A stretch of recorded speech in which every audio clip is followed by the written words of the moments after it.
उपस्थित या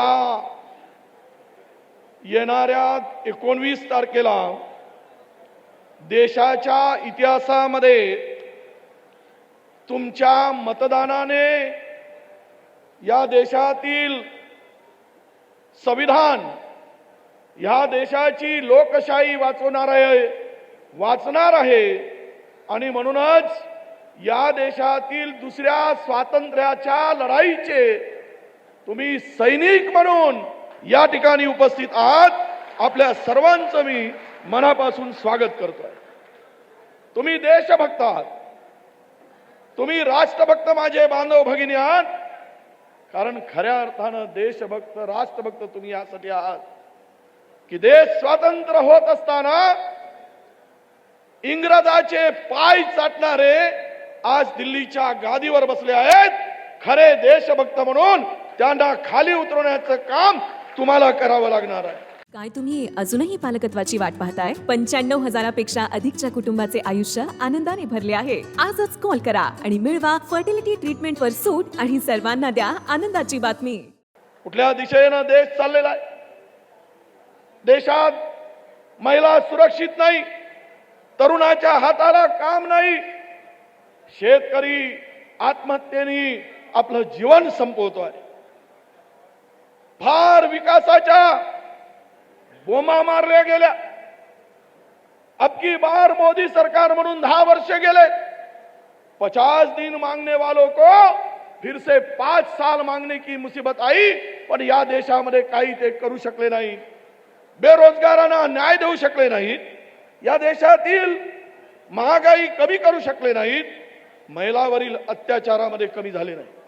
देश उद्ध्वस्त करण्याचं पाप केलं, देशाला बर्बाद करण्याचं पाप केलंय। देशातील प्रत्येक माणसाच्या डोक्यावर आज 2.25 लाख रुपयाचं कर्ज या लोकांनी करून ठेवलं। जे 55 लाख कोटीचं कर्ज होतं ते 205 लाख कोटीचं कर्ज या देशावर आणून ठेवलेलं आहे। आणि म्हणून तुम्हा सगळ्यांना या निमित्तानं विनंती करायला आलो की प्रतिभाताई आमच्या पक्षाच्या आमदार आहेत, आज ते उद्याच्या खासदार होणार आहेत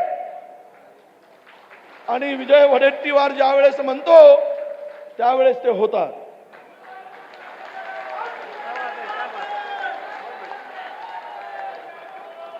क्योंकि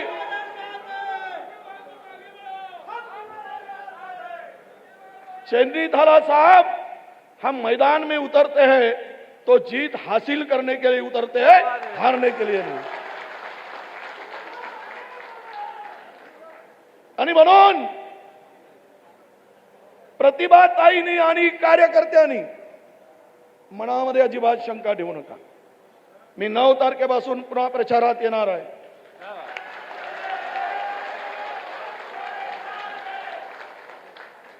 क्योंकि कांग्रेस का नारा है, ना जात पर ना पात पर मुहर लगेगी। जरा हाथ ऊपर करके तो बताओ, ये कांग्रेस का नारा है।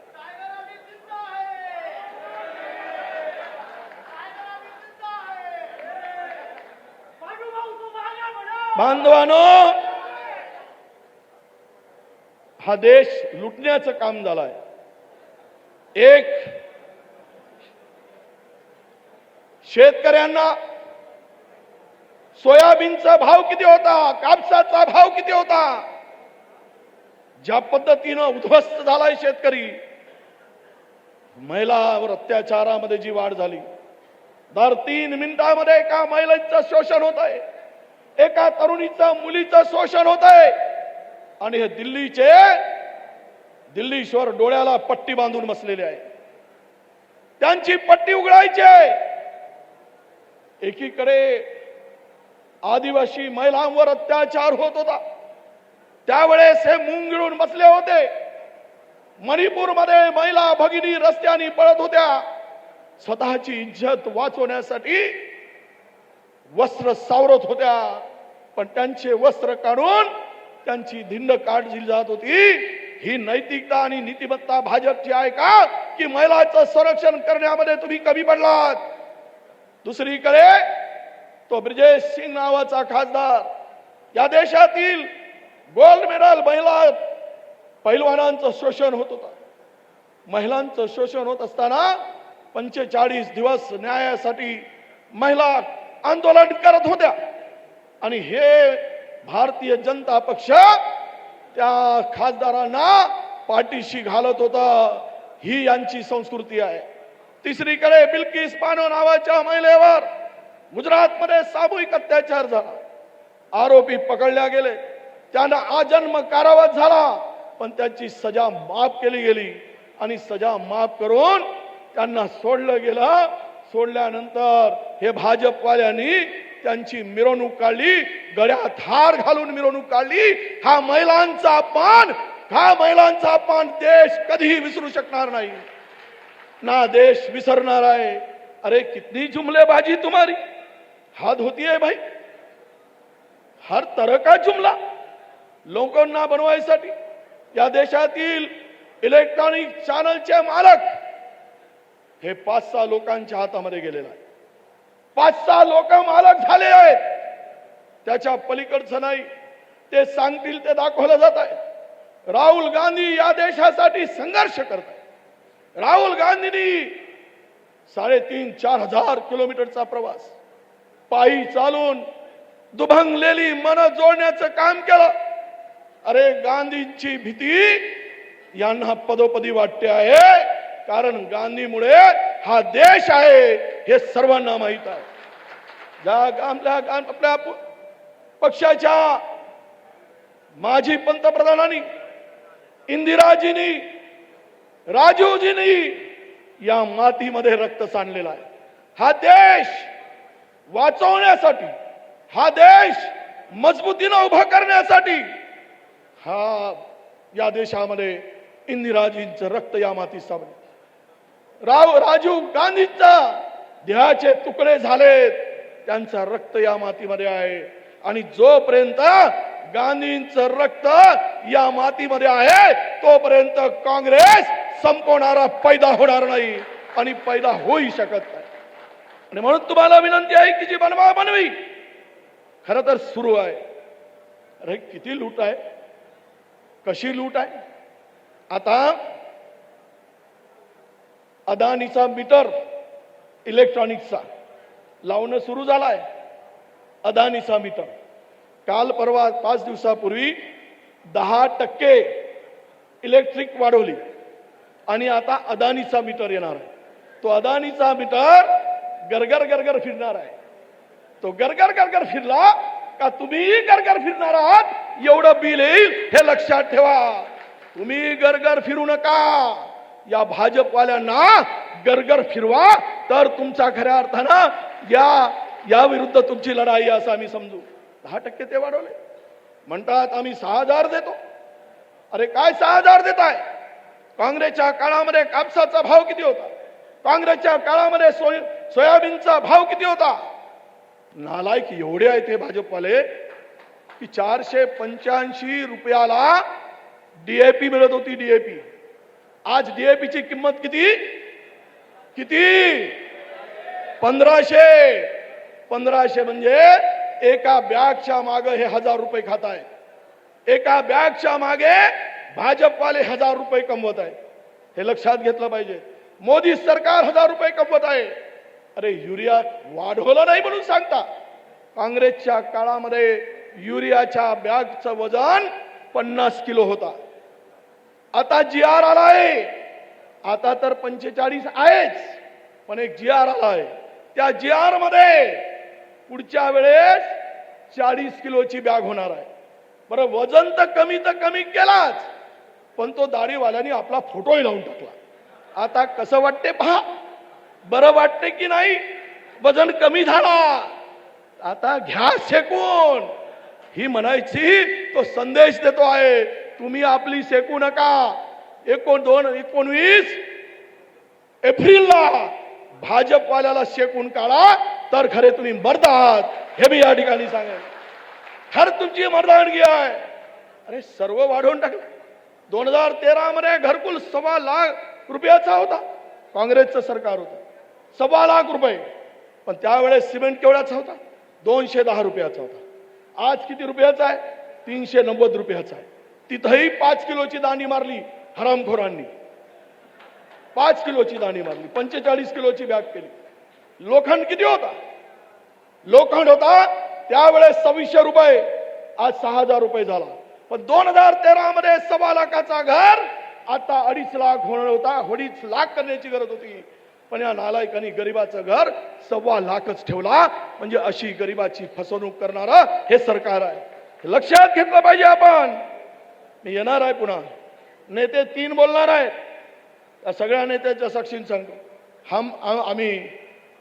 हमको चेन्नई ताला साहब पार्टी ने बहुत दिया है, इतना दिया है कि हम जिंदगी भर भूल नहीं सकते.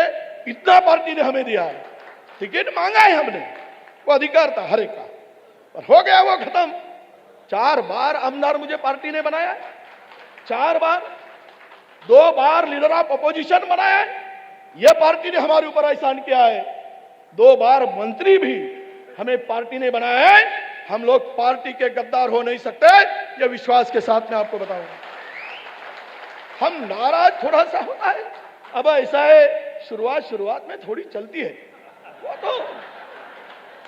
वो चला लेना पड़ता है. फिर ध्यान ही नहीं होगा तो फिर कैसे होगा. इसीलिए ध्यान आकर्षित करना पड़ता है.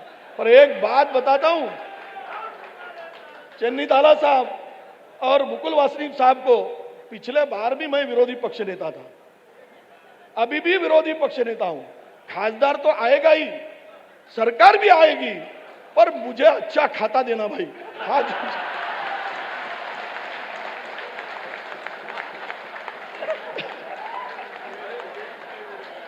वो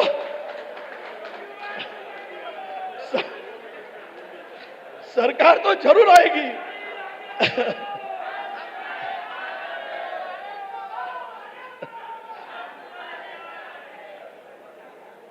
आपल्या सगळ्याला माहित आहे, आम्ही ओबीसीचे काम करणारे कार्यकर्ते आहोत.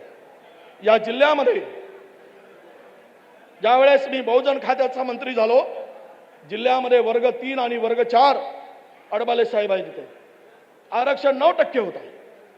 9%मध्ये ओबीसीची पोरं लागत नव्हती. वर्ग 3 आणि वर्ग 4च्या भरतीमध्ये ओबीसीला चान्स मिळत नव्हता. हा अन्याय होता. या गडचिरोली चंद्रपूर जिल्ह्यामध्ये ओबीसी जर 60% असतील तर 9% आरक्षण मिळत होता. मी आदिवासीचं आरक्षण कमी न करता मंत्री झाल्यानंतर या जिल्ह्यातील वर्ग 3 आणि वर्ग 4 याचं आरक्षण 19%वर नेला. हे या ठिकाणी सांगितलं पाहिजे. ओबीसीच्या हक्काची लढाई लढणारे आम्ही आहोत. ओबीसीची मागणी जनगणनेची राहुलजींनी केली आहे आणि म्हणून राहुलजीची मागणी पूर्ण करण्यासाठी राहुलजींचं लक्ष ओबीसीकडे आहे. राहुलजीचा विश्वास ओबीसीवर आहे. राहुलजीचा विश्वास आदिवासी, दलित आणि अल्पसंख्याकांवर आहे. कारण राहुलजीची इच्छा आहे या देशातील बहुजन हा सर्वात मोठा अधिकारी आहे. या राज्यामध्ये, देशामध्ये राज्य करण्यासाठी त्यांची हिस्सेदारी त्यांच्या लोकसंख्येप्रमाणे ठरली पाहिजे हे सांगणारा आमचा नेता आहे. हे आम्ही विसरू शकत नाही. आणि म्हणून या सगळ्या परिस्थितीमध्ये जनगणना तर झालीच पाहिजे. प्रतिभा, तुम्ही खासदार झाले की पहिला मागणी ओबीसीच्या तुम्ही होणारच आहे, तर पहिली मागणी जनगणनेची करायची. काय करायची? जनगणनेची पहिली मागणी करा आणि ओबीसीच्या हक्काची लढाई तिथून सुरुवात करा. बाकीचं आपण पाहून घेऊ. काय परिस्थिती. एवढे वर्ष इथे मंत्री आहे, पण सिंचनाच्या सोयी झाल्या का? सिंचनाच्या सोयी नाही झाल्या. सिंचन वाढलं नाही. कुठलीही दखल घ्यावी असं काम तुम्ही दाखवा. केवळ घोषणा आणि तुम्हाला मूर्ख बनवण्याचं काम झालं. सातत्यानं मूर्ख बनवण्याचं काम झालं. आणि यासाठी तुम्हाला आमची विनंती आहे की यावेळची आरपारची लढाई आहे.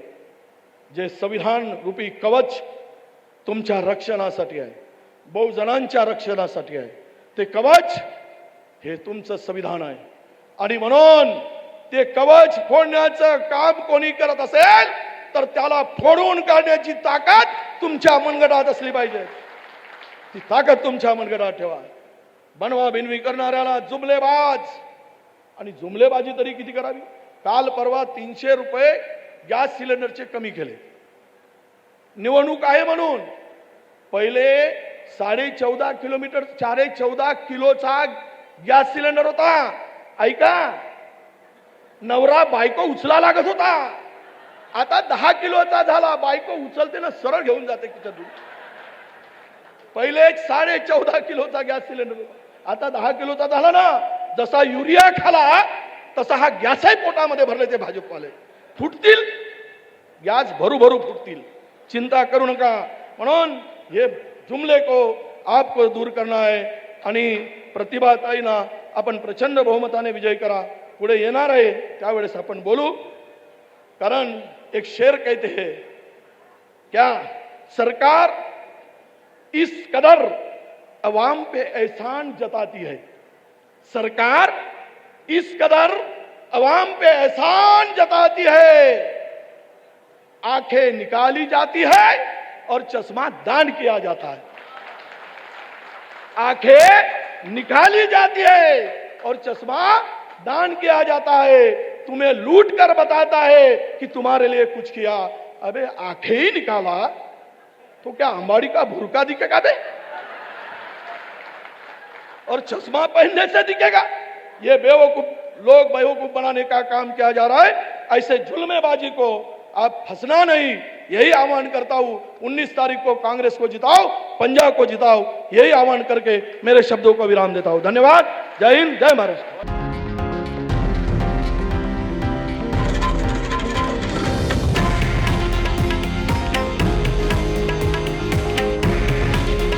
हे आहे देशातील नंबर 1 न्यूज नेटवर्क आणि आपण पाहत आहात TV9 मराठी. काळजी तुमची, हित महाराष्ट्राचं.